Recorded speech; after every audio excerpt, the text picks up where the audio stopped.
Kekongruenan bangun datar. Jangan lupa ya, berdoa terlebih dahulu dan siapkan alat tulis kalian.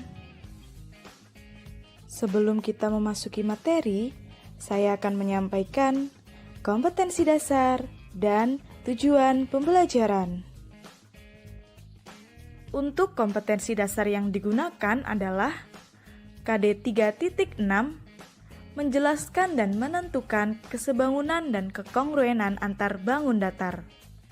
Dan KD 4.6, menyelesaikan masalah yang berkaitan dengan kesebangunan dan kekongruenan antar bangun datar. Selanjutnya, tujuan pembelajaran. Dengan menonton video ini, kalian diharapkan dapat mengidentifikasi dua bangun kongruen atau tidak, menjelaskan syarat atau sifat dua bangun segi banyak yang kongruen, menentukan panjang sisi atau besar sudut yang belum diketahui dari dua bangun segi banyak yang kongruen, serta menyelesaikan masalah sehari-hari terkait penerapan konsep kekongruenan. Baiklah, kita langsung masuk ke materinya yuk. Apa itu kekongruenan? Agar lebih paham konsep kekongruenan, simak ilustrasi berikut ini ya.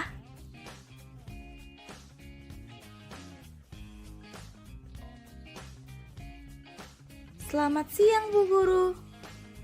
Selamat siang, Tasya. Bu Guru, saya belum terlalu paham materi kekongruenan. Bolehkah Ibu menjelaskannya kembali kepadaku? Tentu boleh, Tasya.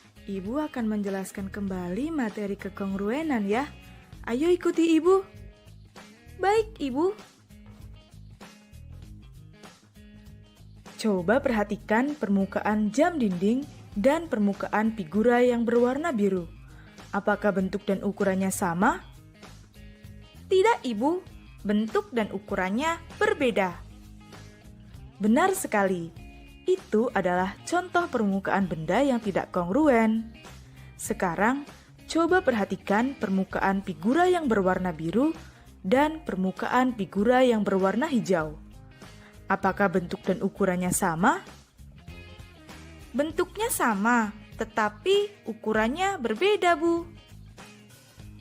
Itu juga contoh permukaan benda yang tidak kongruen. Coba perhatikan permukaan figura yang berwarna biru dan permukaan figura yang berwarna ungu. Apakah bentuk dan ukurannya sama? Bentuk dan ukurannya sama, Bu. Kedua permukaan bangun tersebut kongruen karena bentuk dan ukurannya sama. Apakah bisa dipahami, Tasya? Bisa, Ibu. Jadi, apa yang bisa Tasya simpulkan mengenai kekongruenan? Dua bangun dikatakan kongruen jika memiliki bentuk dan ukuran yang sama, Bu.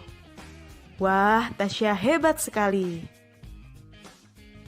Bagaimana adik-adik? Apakah kalian sudah paham seperti Tasya? Wah, kalian hebat sekali. Selanjutnya, saya akan menjelaskan syarat-syarat kekongruenan.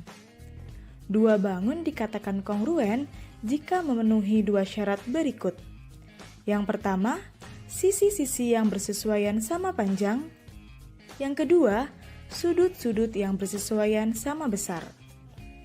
Untuk simbol kongruen seperti ini ya.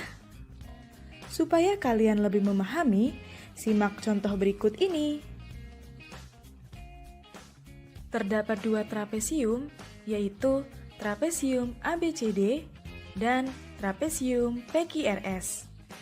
Jika kita perhatikan baik-baik, kedua trapesium ini memiliki bentuk yang sama kan?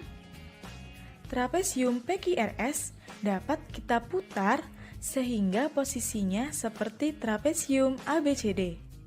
Dapat terbayangkan? Sekarang coba perhatikan kembali. Dua trapesium tersebut memiliki ukuran yang sama. Hal itu dapat kita lihat dari kesamaan simbol sisi dan simbol sudut pada kedua trapesium. Karena bentuk dan ukurannya sama, maka kedua bangun tersebut kongruen. Sekarang kita akan lebih spesifik lagi mengenai syarat kekongruenan. Untuk syarat yang pertama, sisi yang bersesuaian sama panjang.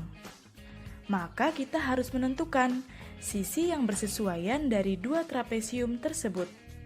Mana saja sih? Oke, kita tentukan bersama ya. Sisi AB bersesuaian dengan sisi PQ. Dapat kita lihat dari simbolnya ya. Lalu, sisi BC bersesuaian dengan sisi QR. Selanjutnya, sisi CD bersesuaian dengan sisi RS. Dan yang terakhir, sisi DA bersesuaian dengan sisi SP. Sudah paham kan mengenai sisi yang bersesuaian? Sekarang kita lanjutkan mengenai sudut yang bersesuaian. Yang pertama, sudut A bersesuaian dengan sudut P. Dapat kita lihat dari simbolnya ya. Lalu, sudut B bersesuaian dengan sudut Q. Selanjutnya, sudut C bersesuaian dengan sudut R. Dan yang terakhir, sudut D bersesuaian dengan sudut S. Baiklah, sekarang kita masuk ke contoh soal yang pertama ya. Di soal ini, kita diminta untuk menentukan bangun-bangun yang kongruen. Ingat ya, bangun yang kongruen berarti bentuk dan ukurannya harus sama. Ayo kita tentukan bersama. Bangun kongruen yang pertama adalah bangun A, bangun E, dan bangun H. Lalu, bangun kongruen yang kedua adalah bangun B dan bangun C. Apakah bangun F juga kongruen? Tentu tidak. Meskipun sama-sama trapesium, tetapi bentuknya berbeda. Selanjutnya, ada bangun C dan bangun G. Apakah ada lagi? Sudah tidak ada ya. Sampai di sini bisa dipahami kan? Sekarang kita ke contoh soal yang kedua. Ayah memiliki televisi dan jam dinding seperti gambar berikut.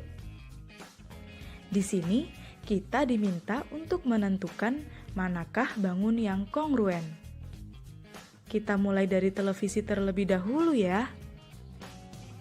Dari soal telah diketahui terdapat dua televisi yang permukaannya berbentuk persegi panjang dengan panjang 30 cm dan lebar 20 cm. Kedua permukaan televisi tersebut memiliki bentuk yang sama, yaitu persegi panjang, dan ukuran yang sama, yaitu memiliki panjang 30 cm dan lebar 20 cm. Karena memiliki bentuk dan ukuran yang sama, maka kedua permukaan televisi tersebut kongruen. Selanjutnya, terdapat dua buah jam dinding yang permukaannya berbentuk lingkaran dengan jari-jari 14 cm dan 21 cm. Terlihat jelas bahwa kedua permukaan jam dinding ini tidak kongruen, karena walaupun bentuknya sama-sama lingkaran, tetapi ukurannya berbeda. Yang satu berjari-jari 14 cm dan satunya lagi 21 cm. Kita lanjutkan ke contoh soal yang ketiga. Di sini terdapat dua gambar rumah tampak dari depan, yaitu gambar rumah ABCDE dan KLMNO. Jika gambar kedua rumah tersebut kongruen, kita diminta untuk menentukan panjang KL, panjang LM, dan panjang CD. Dari soal diketahui panjang AB 5 meter, panjang BC 4 meter, panjang MN 8 meter, panjang NO 4 meter, dan panjang OK 5 meter. Karena yang diketahui dan yang ditanyakan adalah sisinya, maka cara menyelesaikan soal ini adalah menentukan sisi yang bersesuaian terlebih dahulu. Oke, kita mulai ya. Sisi yang pertama adalah sisi AB bersesuaian dengan sisi KL. Ingat, karena dari soal dijelaskan bahwa kedua gambar rumah kongruen, maka ukurannya pasti sama. Sehingga panjang AB sama dengan panjang KL. Dari gambar diketahui bahwa panjang AB adalah 5 meter. Artinya, panjang KL juga 5 meter. Konsep ini tentunya berlaku untuk semua sisi yang bersesuaian ya. Lalu, sisi BC bersesuaian dengan sisi LM, sehingga panjang BC sama dengan panjang LM, yaitu 4 meter. Selanjutnya, sisi CD bersesuaian dengan sisi MN, sehingga panjang CD sama dengan panjang MN, yaitu 8 meter. Selanjutnya, sisi DE bersesuaian dengan sisi NO, sehingga panjang DE sama dengan panjang NO, yaitu 4 meter. Yang terakhir, sisi EA bersesuaian dengan sisi OK, sehingga panjang EA sama dengan panjang OK, yaitu 5 meter. Dari sini kita dapat menentukan bahwa panjang KL adalah 5 meter, panjang LM 4 meter, dan panjang CD 8 meter. Mudah kan? Baiklah, kita lanjutkan ke contoh soal yang keempat. Ini adalah tipe soal analisis kesalahan. Kita diminta untuk memperbaiki pernyataan yang salah. Kita cek bersama ya. Kedua bangun di atas mempunyai 4 sisi, dan sisi-sisi yang bersesuaian sama panjang. Jadi, kedua bangun tersebut kongruen. Salahnya di mana? Sudah benar bahwa sisi-sisi yang bersesuaian sama-sama 8 cm. Tetapi, belum tentu sudutnya sama kan?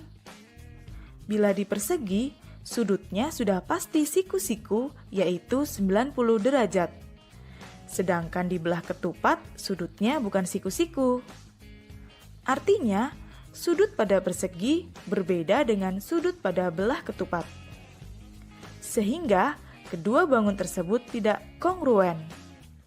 Maka, kalimat ini dapat kita rubah menjadi dua bangun tersebut mempunyai 4 sisi, dan sisi-sisi yang bersesuaian sama panjang. Tetapi, sudut-sudut yang bersesuaian tidak sama besar, sehingga kedua bangun tersebut tidak kongruen. Atau, kita juga dapat merubahnya menjadi dua bangun itu tidak kongruen, karena tidak sama bentuknya. Gambar pertama persegi, dan gambar kedua belah ketupat. Bagaimana? Sudah paham kan? Oke, sekarang giliran kalian. Ini adalah tipe soal berpikir kritis. Terdapat 2 pertanyaan. Pertanyaan pertama, apakah luas 2 bangun yang kongruen pasti sama? Lalu, pertanyaan kedua, apakah 2 bangun dengan luas yang sama pasti kongruen? Silahkan jelaskan dengan gambar atau diagram untuk mendukung jawaban kalian ya. Kunci jawabannya saya letakkan pada deskripsi video ini supaya kalian bisa cek jawaban kalian sudah benar atau belum. Selamat mengerjakan! Baiklah adik-adik semua, itulah video pembahasan mengenai kekongruenan bangun datar. Jangan lupa dipahami kembali materi yang sudah kita pelajari ya. Untuk video berikutnya, kita akan mempelajari kekongruenan 2 segitiga. Semoga video ini bermanfaat. Terima kasih sudah menonton. Wassalamualaikum warahmatullahi wabarakatuh.